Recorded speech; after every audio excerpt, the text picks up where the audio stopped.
Bonjour tout le monde, c'est Margot, j'espère que vous allez bien. Perso, moi ça va. Du coup, aujourd'hui, on se retrouve pour un nouvel épisode et aujourd'hui, je vais vous faire une petite recommandation film qui est le film coréen Sweet and Sour qui date de 2021 et qui est disponible sur Netflix et qui est même spécial Netflix. Le film serait visiblement issu d'un roman, alors je sais pas trop. Et aussi, il y aurait une autre adaptation du côté japonais, visiblement, qui s'appelle Initiation Love. On va y arriver. Alors déjà, la première question que je me pose, c'est comment est-ce que même je suis passée à côté de ce film en fait. Enfin, c'est ma question. Vraiment, c'est ma question. Je comprends pas comment je suis passée à côté.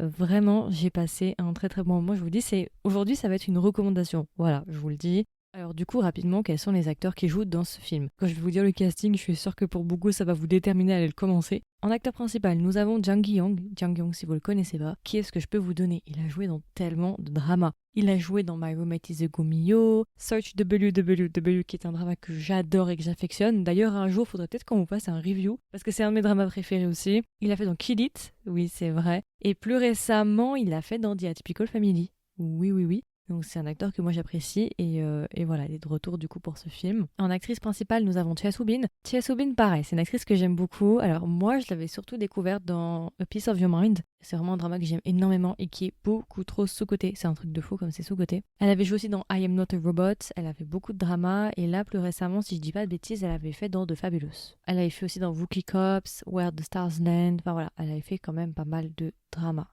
C'est notre actrice principale et on a une seconde actrice principale qui est Crystal. Crystal, si vous la connaissez pas, qu'est-ce que je peux vous donner? Dans The Heirs, elle l'avait fait dans Crazy Love, elle l'avait fait dans Police University. Ouais, elle a fait pas mal de choses. Elle avait joué dans Soti, effectivement, Soti. Elle avait joué aussi dans The Bread of Habeck, qui est un ancien K-drama que j'avais bien aimé à l'époque. The Player saison 2 et The Player saison 1 aussi. Enfin voilà, c'est une actrice, je pense que vous avez déjà vu en vrai. Donc voilà, c'est notre trio pour ce drama. Alors rapidement, du coup, de quoi parle Sweet and Sour pour ceux que ça intéresse? Sweet and Sour, en fait, ça parle de notre personnage principal féminin qui s'appelle Daeun. Daeun, on nous explique que c'est une jeune infirmière qui a beaucoup de mal à assumer son travail parce qu'on sait qu'être infirmière, c'est vraiment pas tout repos. Daeun, elle va faire la rencontre d'un autre personnage qui s'appelle Jang-hyuk. Jang-hyuk, lui, est un patient qui a été admis justement dans le service de Daeun. Forcément, comme Daeun, elle est amenée à s'occuper de Jang-hyuk à plusieurs reprises et de le voir régulièrement, une relation entre les deux vont naître. Et du coup, ces deux personnages-là vont par la suite, une fois que justement Jang-hyuk va être guéri, ils vont décider de sortir ensemble. À ce moment-là, on va sauter plusieurs années et du coup, on va justement se retrouver avec Jang-hyuk. On nous explique que Jang-hyuk, il va être muté dans une grande entreprise et au moment où il va être muté, il va faire la rencontre d'un autre personnage qui s'appelle Boyeon, du coup qui est joué par Crystal. Ces deux personnages-là, du coup, vont être les nouveaux rookies qui vont être embauchés dans cette entreprise et ces deux personnages-là vont être amenés à travailler ensemble à cause de cette distance qu'il va y avoir entre son travail et son lieu de résidence. Forcément, Jang-hyuk qui va un petit peu s'éloigner de sa copine et on va suivre justement leur relation. Voilà, je n'en dis pas plus, je vous laisse là. Donc c'est vraiment un drama qui parle de romance, d'office romance, ça se passe aussi au travail. Et voilà, on va dire que c'est pas une romance toute simple vu qu'il va y avoir un triangle slash carré amoureux. Ok, voilà. Alors du coup, rapidement, qu'est-ce que j'ai pensé du film? Alors c'est vrai que moi j'y suis allée sans grande conviction. J'ai vu, je crois, un edit sur TikTok et je me suis dit, ok, vas-y, je m'ennuie. Parce que c'est vrai que ces derniers temps, vu que dans pas longtemps je suis censée voyager pour une très très longue durée, au moment où vous m'écoutez, je pense que vous saurez où je suis. Du coup, j'essaie de pas trop, enfin j'essaie d'éliminer un maximum de films. En fait, j'essaie de me concentrer sur les films parce que c'est assez rapide à voir. Je peux faire plein de reviews en avance pour vous. Donc là, vraiment, je suis en train de me concentrer sur les films. Donc quand j'ai vu l'edit, je me suis dit, allez, vas-y, on va se le faire maintenant. Je l'ai commencé. Et franchement, je sais pas comment je suis passée à côté parce que franchement, j'ai passé un très bon moment. C'était une très très bonne surprise. Pourquoi c'est une très bonne surprise? Bon, déjà pour le casting, ça j'ai rien à dire, c'est plutôt bien réalisé. Voilà, c'est une production Netflix standard. Mais ce que j'aime beaucoup, c'est qu'il va y avoir entre guillemets un revirement de situation à la fin. Je vous laisserai découvrir. Et c'est vrai que franchement, je m'y attendais pas. Et quand j'en ai parlé sur TikTok, parce qu'au moment où je l'ai vu, j'en avais fait un. Là, il y a pas longtemps, j'en ai fait un TikTok. Et beaucoup de gens m'ont dit la même chose. En fait, le drama est banal jusqu'à la fin, presque.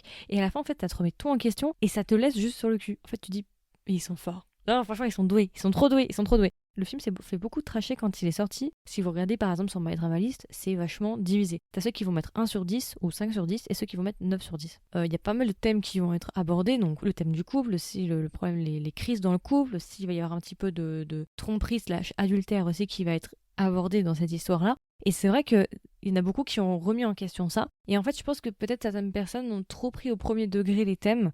Et je pense que ce film est plutôt un regard critique sur ces thèmes. Je pense pas que le film fasse la promotion de ces thèmes, mais le film essaye plutôt justement d'en rire ou de le tourner à la dérision, ou en tout cas de quelque part donner une leçon. il rit un petit peu du sort de ces personnages. J'ai l'impression que c'est plutôt ça. Enfin, je sais pas, moi je l'ai pas pris de manière offensante, mais je sais qu'il y en a qui ont été offensés par rapport à ce film. Voilà, surtout la fin. En plus, la fin, je trouve que pour le coup, elle fait plutôt son taf en fait. C'est un film où il n'y a pas forcément de gentils en fait. C'est pas les gentils versus les méchants. C'est dans le gris et les personnages sont pas forcément parfaits, loin de là. Et c'est ça qui rend le film intéressant en fait. C'est une tranche de vie, ce sont des personnages plutôt réalistes. Personne n'est fondamentalement bon. Certains sont fondamentalement mauvais ou de mauvaise foi. Mais voilà, et c'est ça qui rend le truc intéressant. Et j'ai bien aimé ce plot twist, cette tournure d'événements. Et voilà, moi je vous le recommande vivement.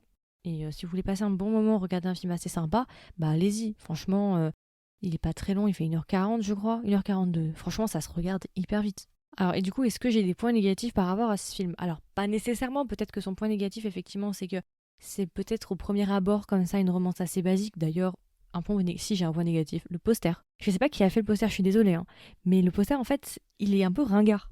Enfin, il donne pas envie en fait. Quand tu vois le poster, t'as certainement pas envie de regarder le drama. Je comprends pas pourquoi ils ont fait ça. On dirait grave des posters des années 2014, tu vois. Le film est sorti en 2021. Faites un effort, Netflix. Il faut que ça donne envie en fait. Un poster, il doit donner envie. Surtout les Coréens, ils sont très bons pour faire des posters. Là, je sais pas ce qui s'est passé. Comme je disais, je me suis égarée, mais peut-être son point négatif, effectivement, c'est c'est une romance basique. Et je pense que ça plaira pas à tout le monde. Mais là, ce petit twist, il a ce petit truc, vous verrez, qui peut justement rendre le film intéressant et peut-être vous faire passer un bon moment. C'est pas un film qui va révolutionner le cinéma, c'est pas un film dont je vais me souvenir toute ma vie et qui va être un de mes coups de cœur tous les temps. C'est vrai, mais en tout cas, ça reste quand même une très bonne surprise. J'ai passé un bon moment, ça valait mon temps. J'ai pas perdu 1h40 et j'ai plutôt passé un bon moment. Donc voilà.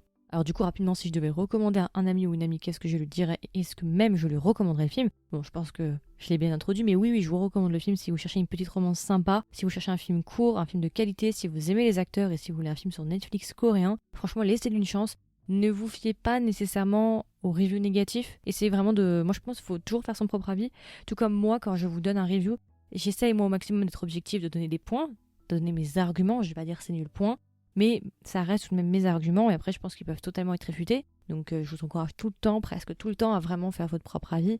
Donc voilà. Et du coup, alors si je devais donner une note à Sweet and Sour, combien je le mettrais sur 20? Je le mettrais 15 sur 20. Pour moi, il passe la barre. J'en ai parlé sur TikTok et beaucoup de gens sont revenus me voir en me remerciant justement de leur avoir recommandé parce qu'ils l'avaient beaucoup apprécié.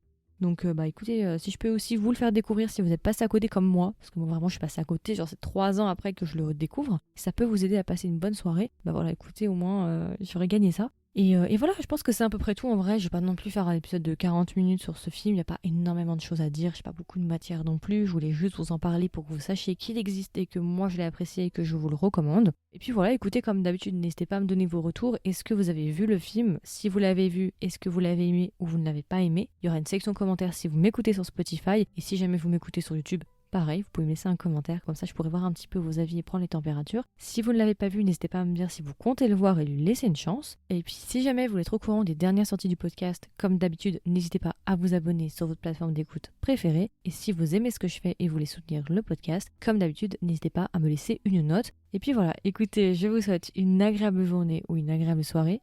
Et je vous dis à la prochaine pour un nouvel épisode. Bye bye! Et d'ailleurs aussi, je laisserai un sondage. N'hésitez pas à me dire si vous voulez que je vous fasse plus de recommandations films. Voilà, ça m'intéresserait de savoir.